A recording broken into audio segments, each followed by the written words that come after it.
Assalamu alaykum, hörmətli qarindoshlar. Sharq Turkiston sürgündə hökuməti televiziyasının xəbərlər proqramısını görüşünlərini qızğın qarşı alırıq. Döndə təfsili məzmunlarını diqqətinizə sunumuz. Xitayning Uyg'urlarni ahmoq qilib, Uyg'urlar ustidan o'yin o'ynab, Al-Qoida va Taliban terrorlik tashkilotlariga avatib, Uyg'urlarni dunyoga terrorchi qilib tunutqanligi. Xalqaradagi davlatlarning o'zlarining manfaati uchun ma'sum Uyg'urlarni qandoq qo'llanganligi. 11 sentabr vaqasidan keyin gunohsiz Uyg'urlarning Guantanamo turmasiga avatilganligi. Gerçi ularning gunohsizligi isbotlanib turmadan qo'yib o'tilgan bo'lsa-mu, ammo Xitoyning Uyg'urlarni ashqin va terrorchi millat deb dunyoga tonutib, ularni tavtikus yo'qotish maqsadida Sharq Turkistonda hozirgi terrorlik harakatini yurgizishdek maqsadiga yetganlikdan iborat haqiqat tasvirlangan Amerikalik Jeffrey Keyin yozgan Mukammal Saqchi davlati nomli kitobining Xitoyning kelgusidagi kuzatish do'zaxiga yoshiringan uzun majralar tajribasi nomli bo'limi Matbۇئاتلاردا nashr qilindi. Döndə mazmunni diqqətinizə sunumuz. Amerikalik yozuvchi, Asiya markaz qilgan dokladlarning mutaxassisi Jeffrey Keyinning Mukammal Saqchi davlati nomli kitobining Xitoyning kelgusidagi qo'rqinchli kuzatish distopiyasidagi yoshirin ordisi nomli bo'limi matbuotlarda xabar qilindi. Kitobda mundaq deyiladi: terrorlikqa qarshi turish Xitoyning kuzatish distopiyasini, ya'ni jahannamini qandoq shakllantirdi? Amerika Afg'oniston va Iroqdagi terrorlikqa qarshi turish ishini tamomlay olmadi. Ammo Xitoy Sharq Turkistonda terrorlik yurgizib kelmoqda. 11 sentabr vaqasidan 20 yil o'tgandan keyin Amerika Afg'oniston va Iroqdagi terrorlikqa qarshi turish kursidan natija qozona olmadi. Ammo terrorning eng dahshatini yaratgan Xitoy Sharq Turkistonda keng ko'lamli kuzatish sistemasini borliqqa keltirgan bo'lib, Uyg'urlarni asosiy gavda qilgan turkiy millatlar qattiq kontrol ostida yashaydi. Ularning har bir harakatini chiroy tunish kamerasi va sun'iy idrok nazorat qiladi. Sharq Turkistondagi Uyg'urlarni asosiy gavda qilgan turkiy xalqlarning nufusining taxminan 10dan 1 qismi tasavvurga asosan terrorlik jinoyati bilan ayblanib, jazo lagerlariga so'langan, minga yuyish va qiynashlarga duch kelgan. Amerika Xitoyning Sharq Turkiston xalqiga qilgan ziyonkashligini atrofliq aybladi. Mukammal Saqchi davlati nomli kitobimni tadqiq qilish kursida, ya'ni Xitoyning kelgusidagi qo'rqinchli kuzatish distopiyasiga yoshiringan odissiyani, Xitoyning kelgusidagi qo'rqinchli kuzatish do'zaxiga yoshiringan uzun majralar bilan to'lgan tajribasi deyishga bo'ladi. Tadqiq qilish natijasi Amerikaning 11 sentabr vaqasidan keyin qilgan siyosiy manevrining Xitoyning Sharq Turkistondagi turk etnik to'pini bemalol holda dushman qilib bekitishiga qulaylik sharoit hozirlab berdi. Xitoy qattiq bostirish natijasida ziyonkashlikka uchragan Sharq Turkistondagi Uyg'ur va boshqa turk yoshlarini Afg'oniston va Suriyadagi Sharq Turkiston Islom partiyasiga kirib, harbiy mashq elib berishga ilhomlantirib, ularning ishga elinish sharoitini hozirlab, qonunliqligi, qo'shinini kuchlantirishga yordam berdi. Ayblanganlarning orasida Afg'onistonda tutqun qilingan va Kubadagi Guantanamoga avatilgan 22 nafar kishimi bor edi. Ular kelgusida fursat bo'lsa Xitoyga qarshi turish uchun qurol mashqi qildirilgan. Ularning qo'lga elinishi 2002 yildagi siyosiy manevr bilan qonunlashtirilgan. Birlashgan Davlatlar Tashkilotida Xitoy diplomatlari Amerikaning Iroqqa tajovuz qilishiga qarshi turgan. Uyg'ur terrorlik gumondorlarini oqlaydigan advokatlar Xitoyning o'qituvchilaridan voz kechishni umid qilib, George W. Bush hukumatining Uyg'ur mustaqillik tashkiloti Sharq Turkiston islom harakatini terrorlik tashkiloti qilib bekitishiga ishongan. Xitoy Iroqdagi urushga davomli qarshi turgan bo'lsa-mu, ammo Birlashgan Davlatlar Tashkiloti bexatarlik kengashida Iroqning ishg'ol qilinishiga to'sqinlik qilmagan. Uyg'ur mahbuslarining hammasi Guantanamo qo'rg'oniga avatilganga qadar o'zlarining ba'zi tashkilotini anglab boqmaganligini aytgan. Ammo Amerikaga kelsak, Xitoyning ziyonkashligidan qochib, Afg'onistondan o'tib ketganlarni liberal demokratiyaga qarshi urush qilayotgan qurolli jihatchilar deb qaragan. Mutaxassislarning hech qaysisi Sharq Turkiston islom harakatini anglab boqmaganligini aytgan. Xitoy to'yiqsiz Amerika elib kelgan baxt saodat bilan ehtiyojli narsasiga erishgan. Xitoy axborot xodimlarining Guantanamoni ziyorat qilishi va 22 tutqunni so'roq qilishiga ruxsat qilmagan. Xitoy kampga kirish va Uyg'ur gumondorlarini suratga tortishga ruxsat qilmagan birdan-bir chet el davlati bo'lib qolgan. Ammo Uyg'urlar Xitoyda qiyin qistoqqa ilingan.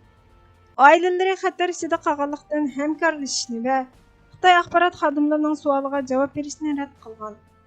Xitoy vakolatchilari har bir Uyg'ur gumondorini har kuni 8 soat, 3 yoki 4 kun so'roq qilgan. 5 burjalik binoning savol so'rashga mas'ul gruppasi Xitoy vakolatchilarining suratga tortishiga ruxsat qilgan. Amerika askarlari Xitoy vakolatchilarining Uyg'urlarni suratga tortishiga qulaylik yaratish uchun ularning gelini ching bo'g'ib tutib bergan. Amerika hukumati Uyg'ur tutqunlariga hujjatlarining maxfiy saqlanganligini, Xitoyning ko'zidan xoli bo'lganligi to'g'risida va'da bergan bo'lsa-mu, Uyg'urlarning maxfiy hujjatlarini Xitoy vakolatchilariga topshirib bergan. 2002 yılı 10 ayda Pentagon Uyg'ur gumondorlarining jihadchi terroristlar emas, balki mustaqillik uchun mashq qilayotgan jangchilar ekanligiga ishonishga boshladi. Yana bir oy o'tib ketdi, ammo Uyg'urlar yanada ularning kamerada tutildi. Amerika hukumati ularni nima qilishni bilmaydi. Ular adliya jihatdan davlat mudofaa ministrligining dushman jangchisi degan belgi ostida alayda tutib turilyapti. Amerikaning hech qanday qonuni yoki janva ahdnomasida ularning tutib turilishining asosi yo'q bo'lg'achqa, ularning qayerda va qanday qo'yib berishni belgilaydigan hech qanday qonuniy tartib mavjud emas edi. Qonun aniq bo'lmasa-mu, Amerika diplomatlari parda orqasida boshqa davlatlar bilan kelishim tuzishga urindi.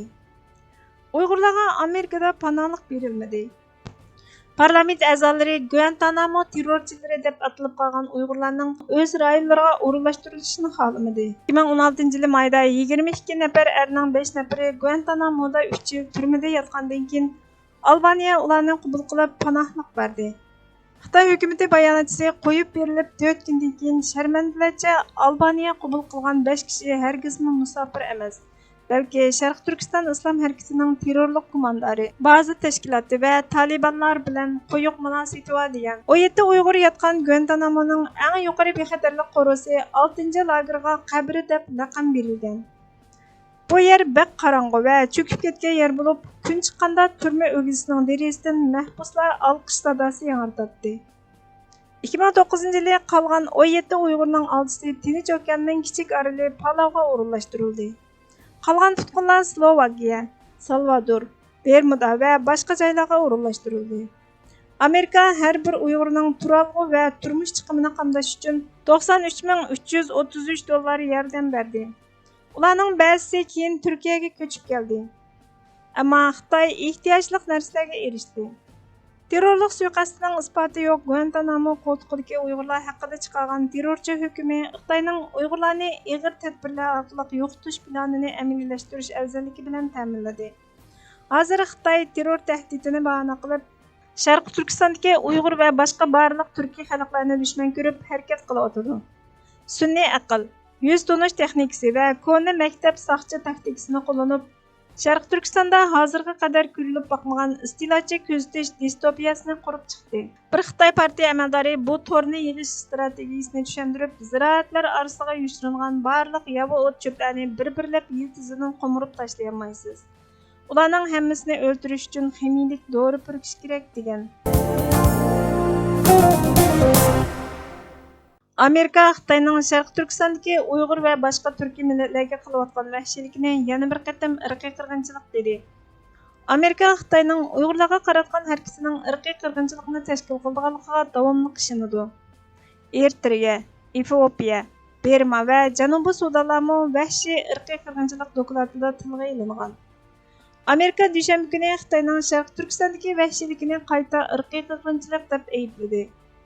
Amerika Davlat ishlari mahkamasining davlat majlisiga qilgan irqiy qirg'inchilik to'g'risidagi yillik dokladida Amerika maydonini qayta ta'kidlab, Xitoy Sharq Turkistondagi Uyg'urlarni asosiy gavda qilgan turkiy millatlarga qarata irqiy qirg'inchilik va insoniyatga qarshi jinoyat yurgizyotdi.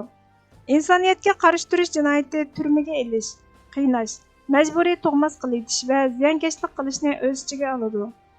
Eritriya, Efiopiya, Berma va Janubiy Sudan Elevation qonun doklati bo'yicha tekshirilyotdi. Berma irqiy qirg'inchilik xavfida qoldi. Oqsaroy ittifoqdoshlari va sheriklari bilan davomli moslashib, u yerdagi harbiy hukumatning har xil bostirishlarini to'xtatdi. Eritriya va Efiopiyaning g'arbidagi Tigray rayonidagi o'xshamagan fikrdagilarni bostirish, milliy tozalash qilmishi bilan shug'ullangan. Janubiy Sudan hökuməti fuqarolarni etni qirg'in qilib, keng ko'lamli jinsiy zo'ravonlik yurgizgan va yeməklikni urush quroli sifatida qo'llangan deyildi.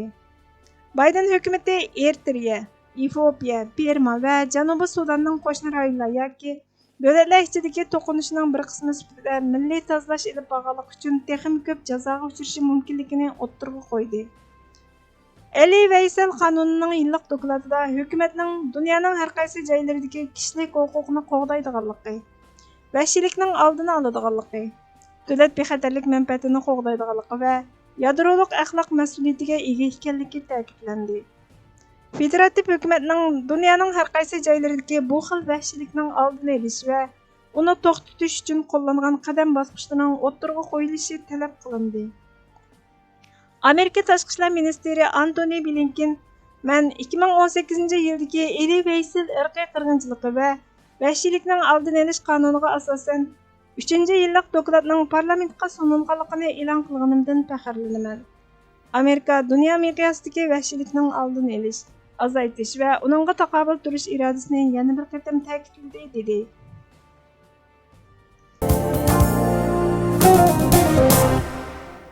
İstanbul'da yaşayotgan qarindoshlarimiz Tumuz issiqdimi har kuni namoyish qilib, xalqarodagi davlatlarni Sharq Turkistondan besib ilingan zaman Xitoyning Sharq Turkistonda yurgizayotgan vahshiy qilmishlarini irqiy qirg'inchilik deb e'tirof qilishga va bu irqiy qirg'inchilikni oxirlashtirish uchun jiddiy harakatga o'tishga chaqiriq qilmoqda.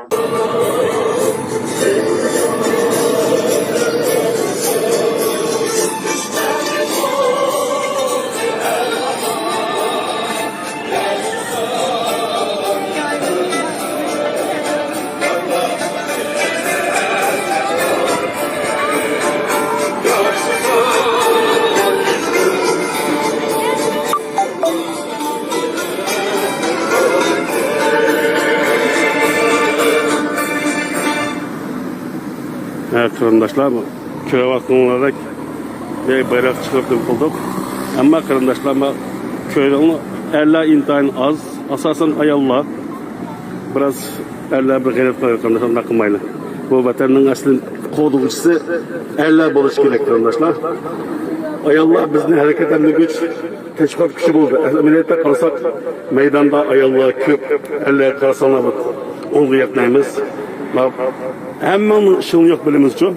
Eğer geç beka oturduğularda biraz mesuliyet duygusu olsun bizde. Çünkü mesuliyet duygusu diye nasip olsun. Hürmetli görürmenler, haberlerimizde köygünler için köp rahmet. Gelir kıtımkı programımız. Görüşürüz. Allah'a emanet olun.